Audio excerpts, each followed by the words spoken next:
India's 88th Grandmaster and World Cup winner Divya Deshmukh is here. On the board, she faces the world champion Domaraju Gukesh in the 8th round of the FIDE Grand Swiss. A big battle here, especially for Divya Deshmukh as she faces the classical world champion. Gukesh has had tough 3 rounds before this one. He lost 3 back-to-back encounters against Abhimanyu Mishra, Nicholas Theodoru and Edis Gurel. And Divya, on the other hand, has been super solid in this event. She managed to beat Velimir Ivic, Amin Basim, and she's actually half a point ahead of Gukesh. So she has downfloated here to play against Gukesh, who is on 3 points out of 8. Divya 3 points out of 7. Divya is on 3.5 points. And by the way, both Gukesh and Divya know each other quite well from a very young age. In fact, this is their second classical encounter. The first one was back in the day. I think they were just 12 years old or so when they played in the Mumbai tournament in which was IIFL Wealth at that point.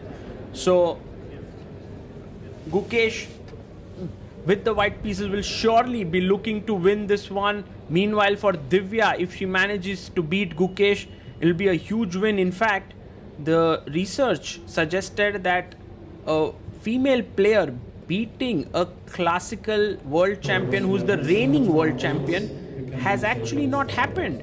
In fact, whenever a women player had beaten a world champion, they were not the world champion at that point, perhaps in a classical game. But maybe that fact has to be verified. Will Divya be the first one to do that? We have Sicilian on the board, which shows Divya's fighting mood in this game. Knight to f3 by Gukesh, and Divya brings out her knight to c6. And now will we see the open Sicilian with d4, or will Gukesh go for the Rosolimo? He goes for the Rosolimo with bishop to b5, putting pressure here. Pawn to e5 played, and Gukesh simply castles here. Divya did play this same opening against Basim Amin. I believe bishop e7 is a new idea here. Bishop d6 is a common move, but this has been played before against Gukesh by Alexander Predke in 2023 Chennai Grandmasters. Rook e1, defending the pawn. She goes knight to d4, and Gukesh comes back to c4, rerouting the bishop on this important diagonal. Knight takes on f3, and queen takes f3, putting pressure here on f7. The knight jumps to f6 and pressurizing the e4 point. Gukesh goes d3. He's kind of making way for all his pieces to be well positioned. Knight c3, bishop g5, and so on. He brings his knight out to c3. Divya, on the other hand, does have this weakness on d5. She goes d6, but it's something which she can kind of shore it up, right? She can play bishop e6, queen d7, and so on. a4 played, and bishop comes out to e6. And Divya, playing her moves quickly, has some more time on the clock. h3 played, and the queen comes up to d7. a5 played, trying to gain more space on the queen side. a6 could be an idea here. Rook a d8. Maybe she's angling for the d5 break. Not so easy to play d5 because the e5 pawn would become weak. So Divya goes h6. Both players making slight improving moves here to figure out the way forward. It's a slow moving game. Queen e2 with the idea of f4 now.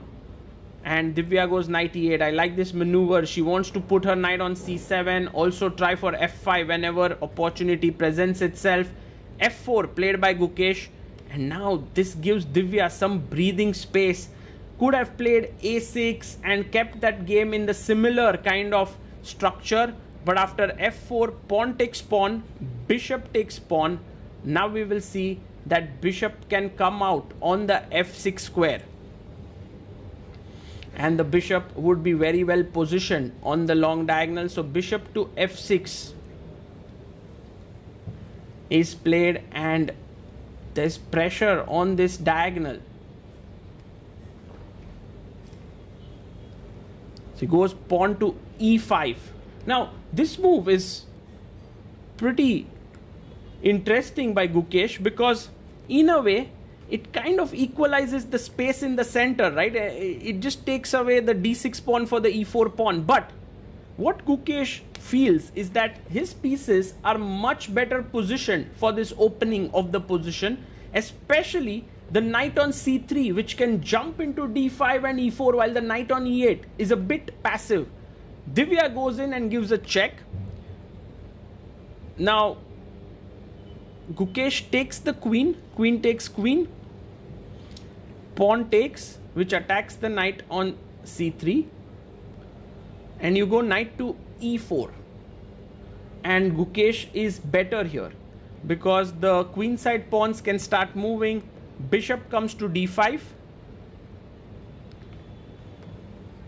and now a6 played, trying to put pressure on the queen side. Pawn to b6, and one good idea here is knight g3, trying to come here. Rook e7 is on the cards. He goes knight d2, which is also a good plan. Wants to go to e7. Divya takes on c4. Taking with the pawn could be better, as you then can start rolling the queenside pawns, but Gukesh prefers to take with the knight. Maybe some sacrifices here at the right time to make a queen. Rook goes to d7. Wow. And stopping rook e7 here. Gukesh goes knight to e5, attacking the rook. And rook d6, an important move, because if you went rook c7, there was rook a4 attacking d4. So rook d6, knight comes back to c4, and Divya comes back to d7. The position is even. Will Gukesh go for a draw? Not really. He's playing on king f2. He wants to fight, and I guess that's a decent decision. Although Divya's position now looks pretty good. Knight c7, knight is keeping a pressure on the a6 pawn. Rook jumps in to e5. And here, rook to c8. Rook starts putting pressure on the c2 pawn as well. King e2 played. And next, now you can push the pawn to b5. And later on, knight a3, attacking the pawn on b5, but there is rook d6, which is a strong move. And for Gukesh, taking this pawn is not a good idea, as c2 would hang. All of a sudden, Divya is actually going to win a pawn here by... She's kind of outplayed Gukesh in that middle game.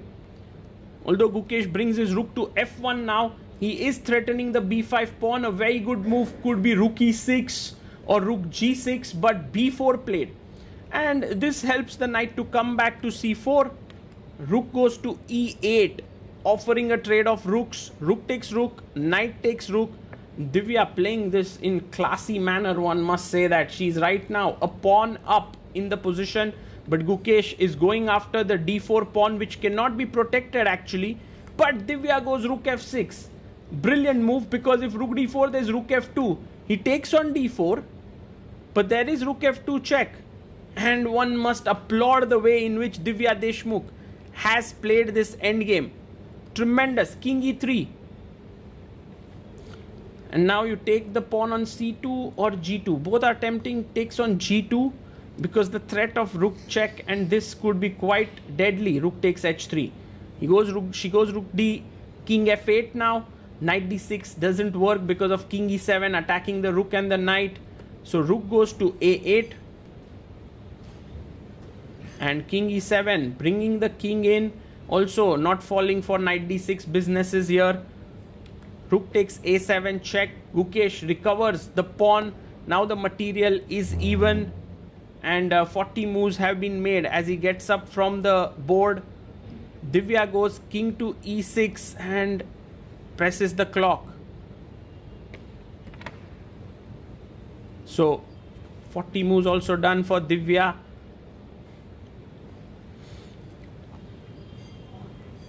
And now Gukesh goes rook a6. He gives a check. King comes up to e7. Pawn to c3. Pawn takes pawn. Pawn takes pawn.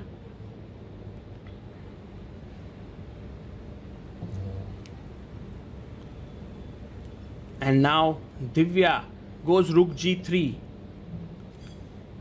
This actually now starts putting pressure on these pawns. The h3 pawn is falling, and you know, it could very much happen that Divya Deshmukh might start pressing for a win here. Gukesh taking risks, and this has been kind of the trend that has happened in other games as well, where Gukesh had an equal position but then pressed too hard and lost. And Divya calmly brings her knight forward, and Gukesh goes knight to f5 check, king f8 maybe here, king e8 played. And the point is, if you take on g7, but Gukesh goes rook b6, that's a mistake. I think knight g7 was much better. G6 now, and Divya is actually getting a huge advantage. G6, knight has to go to d6 and then king e7, and she's doing well, but instead she goes knight e6 check, and that wasn't the most accurate move there by Divya. King c4,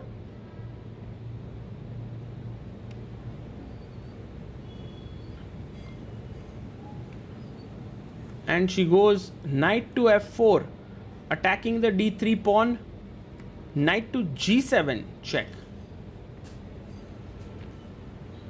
and king to d7,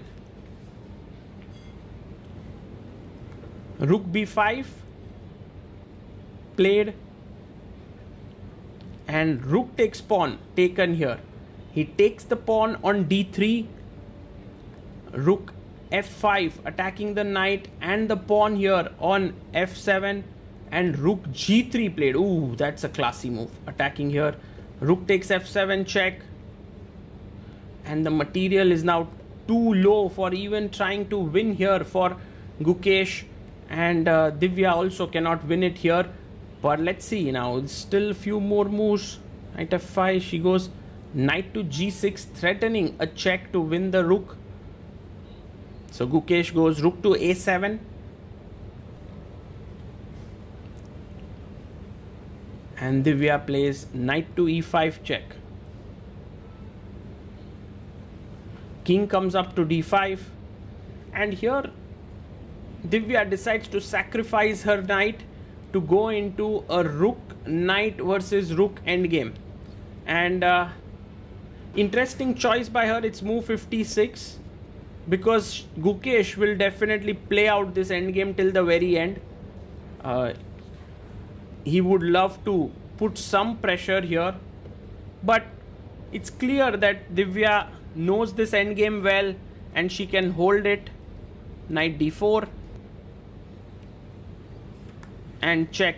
One of the things that white wants to do in such endgames is push the black king to the corner of the board, and now rook a8 checkmate. So king to e8 and knight to f3 played.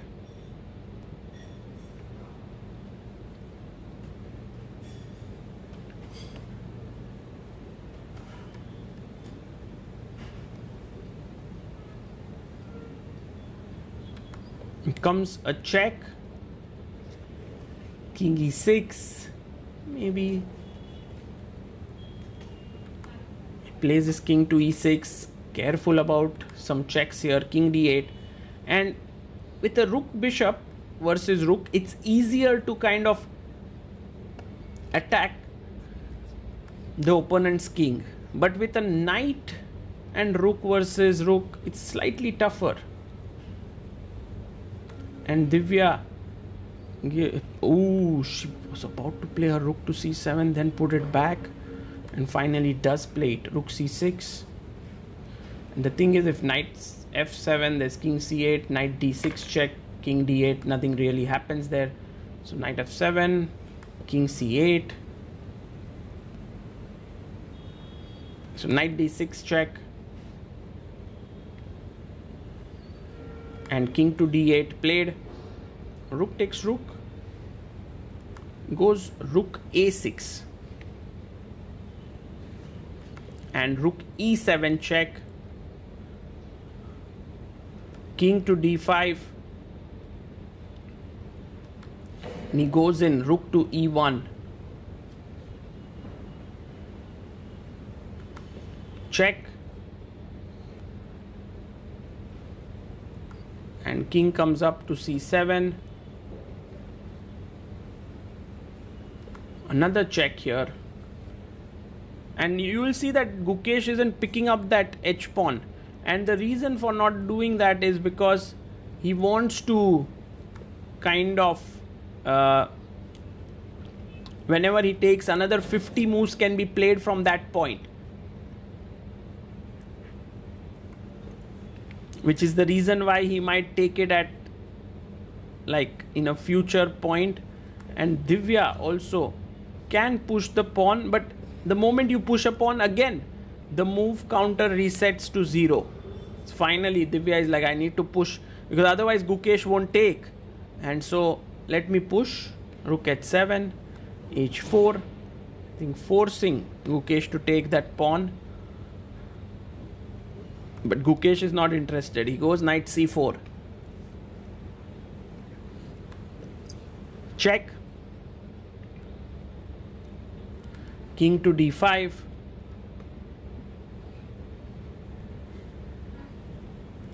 check here again,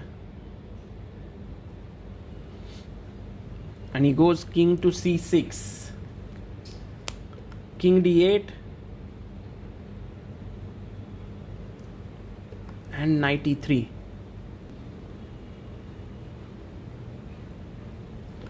And rook g1, knight to c4,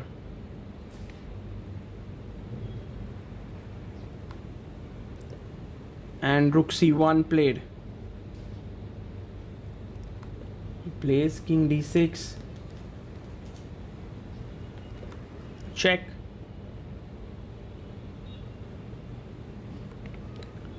king e6 played, and h3.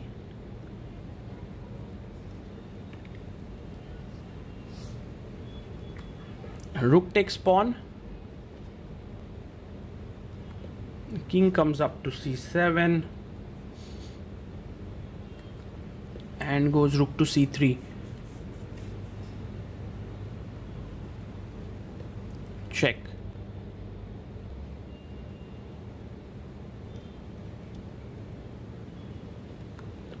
and here knight e3 played.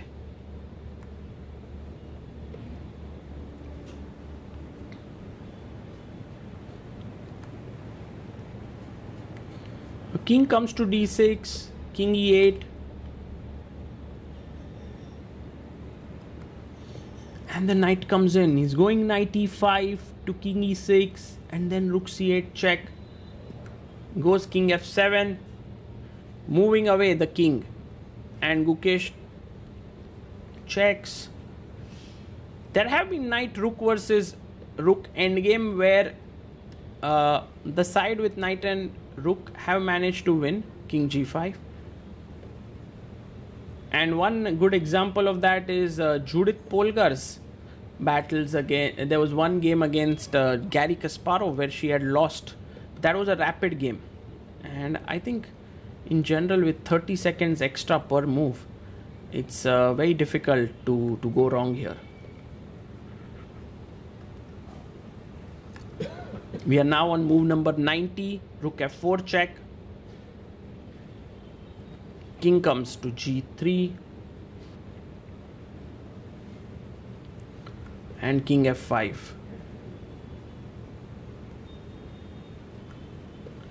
Goes rook a8, check again to the king, king g2,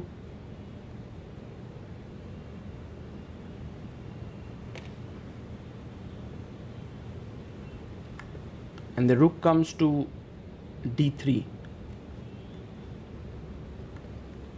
Black also brings the rook here, trying to cut the king off.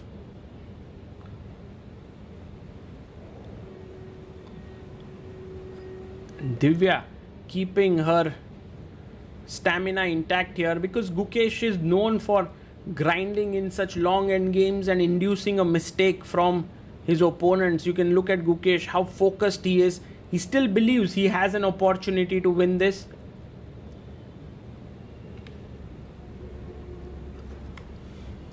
Rook goes back. Now check. King comes to g2.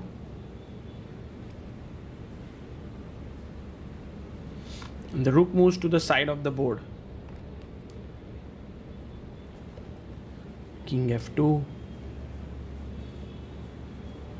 A knight comes in.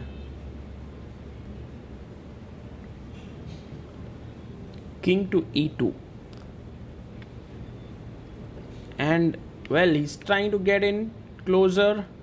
A check, but the knight can block it now. And Divya can escape with the king here. King d2.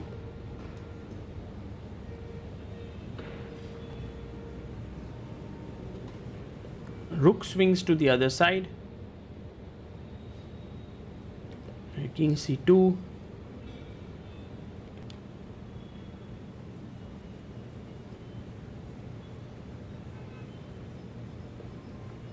And king d4, offering a draw here. Divya accepts it, a handshake. What a big game for Divya Deshmukh, drawing against the classical world champion Gukesh. And well, look at their expressions. Both are pretty much exhausted after this long struggle.